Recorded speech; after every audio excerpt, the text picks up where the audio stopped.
Hey guys, just a different video today. I'm filming in Neath Abbey, which is one of my favourite places in Neath. It is just beautiful.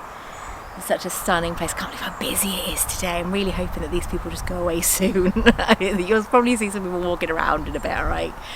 Just bearing in mind I'm on my own, so I get a bit worried. So today obviously I did a survey yesterday morning. I wasn't sure what to do about today. I'm wearing black obviously in mourning of the Queen. I wasn't sure what to do because I didn't really want to be disrespectful and put up a really joyous video, but I didn't want to disappoint you guys either. And so I asked, obviously, did you want part 3 of the New York video, or did you want me to do a video talking about the Queen? And of course, I think it's 53 or 54% of you wanted a video of me talking about the Queen. So I think that's really lovely, actually. I really do like that. I'm a bit kind of nervous about it because I don't think people understand how important she actually was, even though we didn't know her personally. She didn't know us. It's a case of, you know, these people in our lives. She's been a constant part of our life since the day I was born. You know, I was born in the same hospital as Kate Middleton was born in. Yes, I'm English, but I class myself as Welsh because I've lived here all my life, right? So don't give me any lip now, okay? I am Welsh. But, you know, my family are from Kensington and, you know, we've got a royal history. My uncle was really close friends with Lady Diana and Prince Charles because his parents, Lord and Lady Hayward, because he was adopted, Lord and Lady Hayward worked for Prince Charles. So whenever, and Prince Philip, so whenever they would go, they're both deceased now, they're not with us anymore, sadly.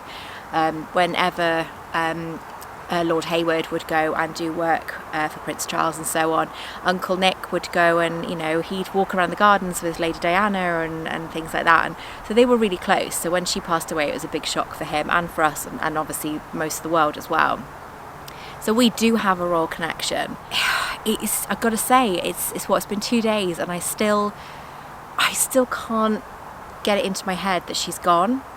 You know, her face is on all these notes, you know, banknotes and coins, and she's been a constant presence for 70 years, even though I've only been around for 42 of them, for 70 years in the UK and the Commonwealth and the rest of the world, you know. I mean, the Commonwealth aren't even part of the US isn't even part of the Commonwealth, and yet the US love the royal family, and I really love that. Apparently this is an English thing where we get a bit kind of upset about these things because Adam couldn't really care less. He's impressed that it's part of history. He's fascinated by us having a coronation of a new monarch. But as far as that's concerned, he's not really fussed on anything else. And yet the boys are really, you know, find it interesting. Monica cried when I told her the Queen had died. I haven't yet. I think I'm going to cry at the funeral. People don't understand it really, do they? I mean, this is such it's such a shock. She's been a constant, you know, she's like a star in the heavens that you would see every night. It's getting a bit busier, even though the park is due to close in like an hour and a half, it's getting busier. I'm just going to try and hang on for as long as I can, okay? So the Queen was born on the 21st of April 1926. Princess Elizabeth Alexandra Mary Windsor. She was born at 2:40 a.m. at 17 Bruton Street, London. On the 20th of January 1963, King George V dies and Edward VIII becomes king.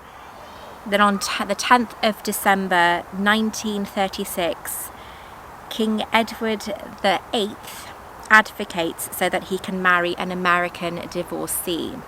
He chose love over the crown. So the Queen was never meant to be queen. Her father was never meant to be king. It's only because his brother Edward advocated from the throne that she then became the next in line after her father. And on the 12th of May 1937 was the coronation of her father, King George VI. Obviously we will have a King George at some point, maybe not in my lifetime because I think I'm the same age as Prince William. But it's odd because I said to Adam, I said, you know, how many King Charles has there been? And it's King Charles III. So it's really bizarre. On the 10th of July 1947, Buckingham Palace announced the engagement of Princess Elizabeth to Lieutenant Philip Mountbatten, her third cousin. It is odd, isn't it? Because like nowadays, you wouldn't necessarily get cousins marrying, and yet in the royal family, it's quite common. So I think they obviously changed that after for Charles, because obviously Charles married Lady Diana. I don't think she was related to them. And then obviously he's now married to Camilla. Again, I don't think she's related to him either. The 20th of November 1947, the couple marry at Westminster Abbey. It's such a beautiful place. I haven't been inside, but it is just outstanding. It's freaking huge. I think it can sit up to 2,000 people, if it's the right one I'm thinking of. It's been so long since I visited any of them. Then on the 31st of January 1950, the year my mum was born, Elizabeth and Philip leave to tour East Africa, Australia and New Zealand. Then sadly, on the 6th of February 1952, King George VI dies and Elizabeth II succeeds the throne. She is in Kenya when her father dies. I saw a documentary where the Queen, when she found out the news that her father had passed, her husband, Prince Philip, told the Queen. She obviously had to wear black for mourning. It was custom, and it still is to this day. She actually was on the plane back to the UK and had no black gloves, and one of the, I think it was the air hostesses or somebody who was working on the plane, had a pair of black gloves and gave them to the Queen. I'm pretty sure she did return them as well with a little note. But it was literally that last minute. He was taken ill before she even left for Kenya. That's why he was meant to go, and he couldn't go in her place because he wasn't very well. And I think it was something like a week or 2 weeks later that she had the news that her father had passed. I can't imagine that, having that. I mean, he was a perfectly healthy gentleman, although was he? I'm sure I heard that he was actually quite a sickly person. Saying that, I'm not 100% sure. On the 15th of February 1952, the funeral of King George VI takes place at St George's Chapel at Windsor Castle. On the 2nd of June 1953, they normally leave it about a year in between the funeral and the coronation. I think it's just because it's such a huge thing to plan, and I think partly it's a mark of respect. The coronation of Elizabeth II at Westminster Abbey in the first televised coronation service. So it was bizarre because apparently, according to documentaries, the Queen didn't want her coronation televised.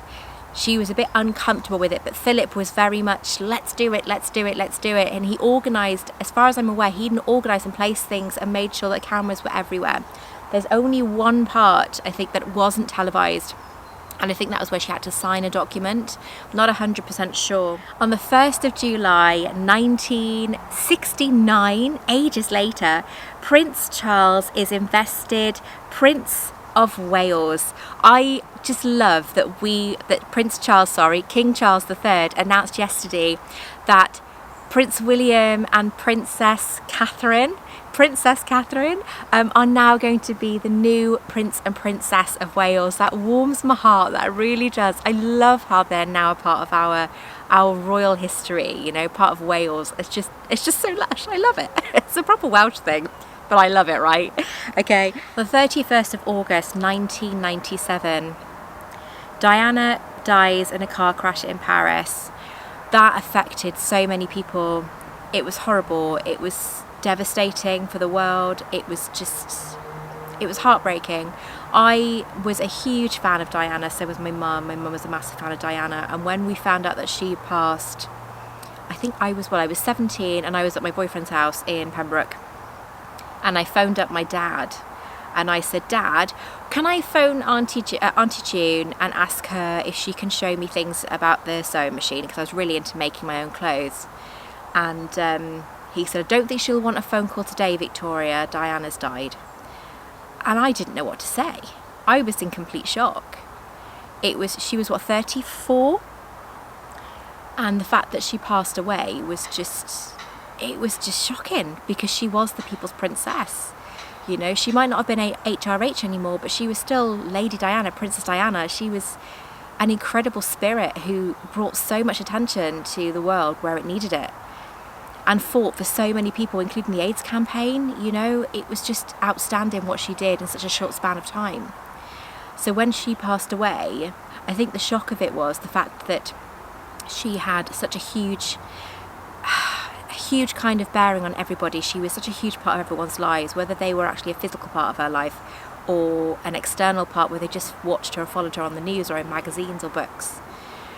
Her dying at such a young age, I think, was such a shock to everybody that's why it will always be one of the biggest events in my lifetime. Before, obviously, King Charles's coronation, of course, but her funeral was huge. It was the biggest thing I will ever remember in my life. The amount of flowers that were laid outside Buckingham Palace, outside Balmoral, outside Windsor. There were books of condolence in the tiniest villages and the biggest cities across the world. We had one in Llanboidy, which I signed. Llanboidy is tiny, there's nothing there. And yet they had a book of condolence. It was incredible, the stuff that people did in remembrance for Lady Diana, and she will always be such a huge part of everyone's lives, even after her death. And she did such a fantastic job of her boys. Her boys are so loving and caring and wonderful. And I mean, I remember photographs of William and Harry scrubbing the toilet, you know, for the army. I mean, you would never have got that before Diana, you know, and they're so lovely now, you know, they're such warm boys and so caring. So that was a big shock for everybody. On the 9th of April 2021, Prince Philip died peacefully at the age of 99 at Windsor Castle. I was really sad for the Queen that day, because I can't imagine life without my husband, but I know that majority of women succeed their husbands or their partners, their male partners, because women tend to live longer than men. I don't know why, but apparently we do. So I don't quite know how I would live without Adam if he passed away. He is my soulmate, he is my home, he is everything to me, and I don't know if I could live without him. So to see that photograph of the Queen sat on her own during his funeral while Boris Johnson was having parties in number 10. He's not our Prime Minister anymore, it's great. But it was such a sad time for everybody. More for the Queen, because she lost her husband and the kids have lost their father and the grandchildren have lost their grandfather. It was devastating, it really was. Between the 2nd and the 5th of June 2022, the Queen celebrates her Platinum Jubilee after a record 70 years on the throne. She even succeeded her great-grandmother, Queen Victoria. It was just, or great-great-grandmother, how many greats it is, I don't know. It was such an incredible time, and it was a 4-day celebration in the UK. We celebrated it everywhere, you know. We even had street parties in Wales. It was just so brilliant, you know. It was such a huge deal. And of course, COVID was over, or at least, obviously it's still around, but COVID was, you know, it wasn't as bad as it was. I mean, at the moment we're having our first fair in Neath in 2.5 years because it hasn't been able to be on. So it's very busy in Neath right now with the fair. And the weather stayed okay for it, shockingly enough. I can't understand how. It doesn't make any sense. It was such an amazing celebration. But even when we heard that like the Queen could only do the balcony, she did the balcony, and then she did that day for her Jubilee celebration, and then she left, and then said that she wouldn't be able to continue her duties because of the fact that she'd mobility issues, they said, you know. And the fact that the day before yesterday, when we had the message at 12:30 in the afternoon saying that the family had been called to Balmoral because the doctors were concerned for the Queen's health. They never disclose anything about the Queen's health. They will mention if she stays in hospital for a couple of days, but they don't make it sound like it's dire. They just say it's a quick checkup or for monitoring purposes or something. They don't actually go on about anything like that. So the fact that they disclosed that they were concerned for her health was pretty much, excuse the pun, the nail in the coffin. We kind of guessed that that's what was coming. We even thought that she'd already passed, but they were waiting for the family to all arrive at Balmoral and then all be told simultaneously, but unfortunately Harry didn't make it in time. We don't know why. We know that he was on his way with Meghan, and then something happened where he was he then turned up without her, and it was delayed. He was delayed for 2 hours after she passed, or after the news was announced. So I can't imagine what it's like for him right now, not being there when she passed. I wasn't there for my dad, but I was there the day before my dad died, so I spent 9 hours with him in the hospital, and I did as much as I could. I read to him, I sang to him, I made jokes even though he couldn't respond, he could hear me as far as I'm aware.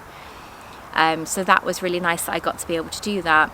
But Harry didn't have that option as far as we're aware, so I really do feel sorry for him. Kate didn't go. Apparently the spouses weren't meant to, but Edward's wife Sophie did. But they are classed as senior royals, so I'm not quite sure what happened. It's none of our business really. All I know is that she's no longer with us, and we have a new king, which is so bizarre.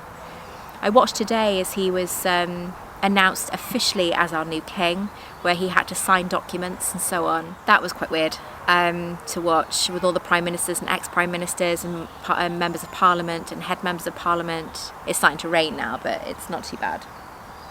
It's quite fitting really, isn't it, for a video today.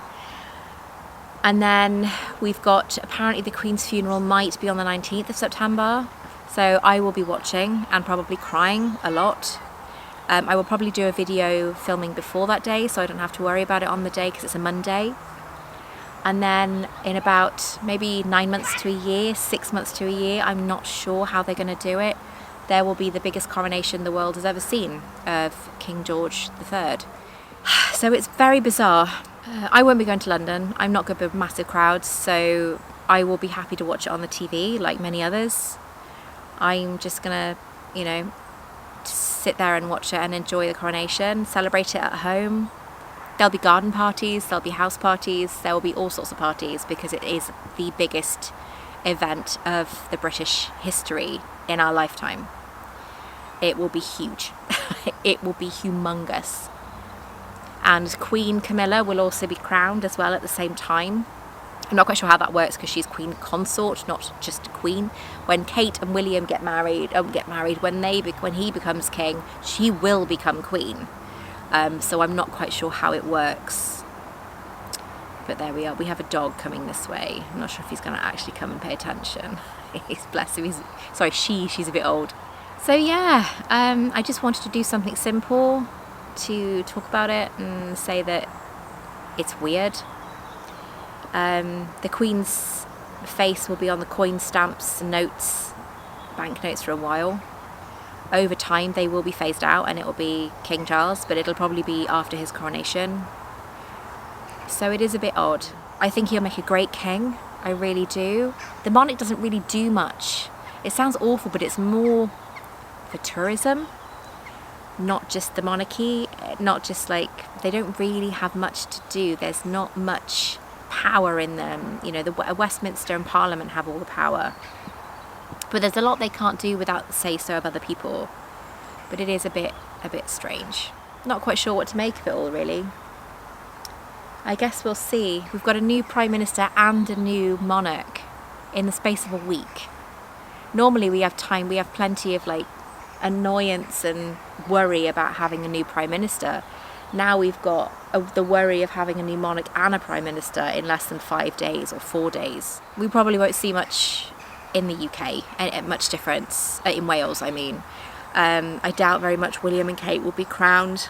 It's normally Cardiff Castle they get crowned, but because it is the capital of Wales. So yeah, I just don't know what else to say other than we'll watch this space and see what happens.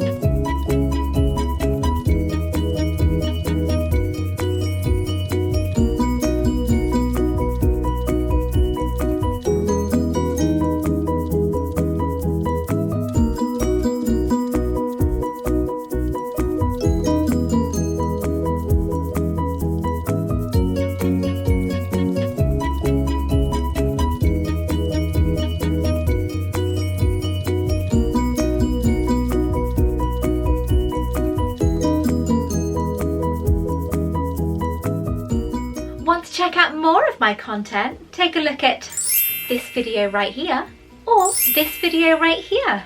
Don't forget to like and subscribe.